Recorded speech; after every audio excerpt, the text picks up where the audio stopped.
Bonjour les amis, toujours dans le cadre de la formation CATIA V5. Aujourd'hui on va parler des systèmes d'axes.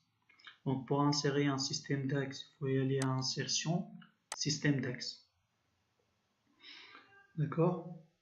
Ici on a trois types de repères, soit standard, soit rotation axiale, soit angle angulaire.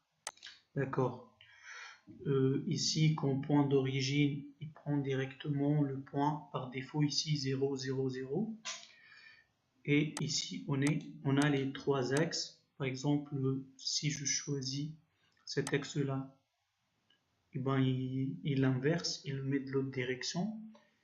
Je peux inverser aussi l'axe Y, l'axe Z, etc. Donc, je vais décocher inverser. Je veux garder mon axe tel qu'il est. Ici, on a la fonction sous le nœud repère. Donc, quand je coche cette option-là, il me crée un système d'axes ici. Et puis mon repère sous ce système d'axes. Donc, directement sous la racine de formation CATIA V5. Si je décoche sous le nœud repère, il me crée un repère sous système d'axes. Donc, sous mon set géométrique.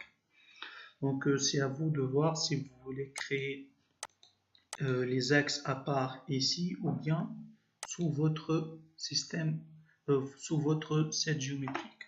Donc pour moi je vais garder ici les axes. Donc par exemple si je souhaite que mon axe X il sera perpendiculaire à l'axe Y au lieu de Z, c'est-à-dire autrement dit je veux inverser l'axe X et Z. Donc je vais à plus ici. Donc axe X, axe Y, axe Z, je vais à X, je vais mettre 0 là et je vais changer avec l'axe Z. Et voilà, maintenant j'ai mon axe X qui est perpendiculaire à l'axe Y. Et mon axe Z, il se retrouve ici à la place de l'axe X. Par contre, je veux qu'il sera de l'autre direction. Ici, au lieu de moins 1, je vais mettre 1. Voilà. Ici, j'ai inversé les axes X et Z. Ok, je vais remettre mon axe X ici et mon axe Z là. Ok, ben là, on peut créer notre axe. Par contre, ici, pour le point d'origine, je peux choisir un autre point. Par exemple, ici, j'ai créé un point. Je veux qu'il sera l'origine de mon axe, de mon système d'axe. Ben, il suffit de choisir le point ici. Ok. Maintenant, on va voir les autres types. Je reviens ici à insertion au système d'axe. Je vais mettre le deuxième type, rotation axiale. Origine, je vais choisir le même point là. Axe X, je veux qu'il reste le même. Et puis, je veux créer un axe Y qui fera un angle de, disons, 60 degrés par rapport à cet axe-là. Donc, référent, ce sera l'axe Y. Et ici, angle, donc, j'ai dit 60. Ok, donc ici, il me crée un deuxième système d'axes. Donc ici, on a l'axe X qui est confondu avec l'autre axe X. Par contre, pour l'axe Y, il fait un angle de 60 degrés par rapport à cet axe. Donc vous pouvez choisir un autre axe au lieu de Y. Donc c'est à vous de voir. Ici, on va passer au troisième type, angle angulaire. Ici, comme point d'origine, il a sélectionné par défaut ce point-là, point 1. Et là, on a trois angles.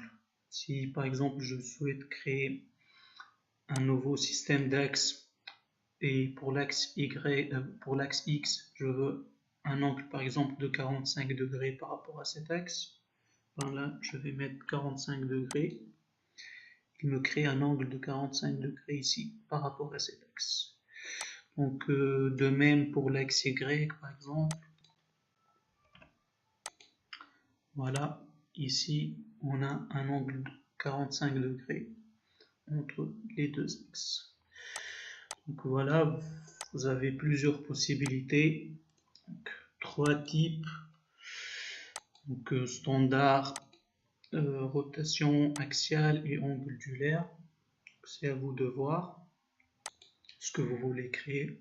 Que pour moi, je vais garder cet axe-là. Maintenant, je vais vous parler un peu de l'utilité de travailler avec des systèmes d'axes au lieu des repères, au lieu de système de plan ici. Le fait de travailler avec des systèmes d'axes, ça peut nous faire gagner énormément de temps. Et je vais vous expliquer pourquoi.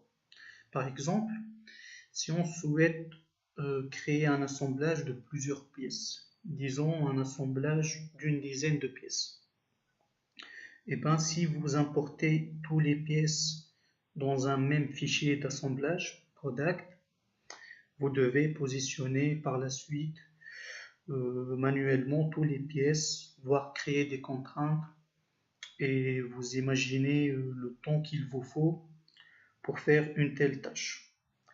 Par contre, si vous créez des pièces en se référant à des systèmes d'axes et en maîtrisant l'emplacement dans l'espace de chaque système d'axe, et ben, en important vos pièces dans le même fichier d'assemblage, vous auriez directement un assemblage correct, sans toucher à la moindre contrainte ou fonction de positionnement.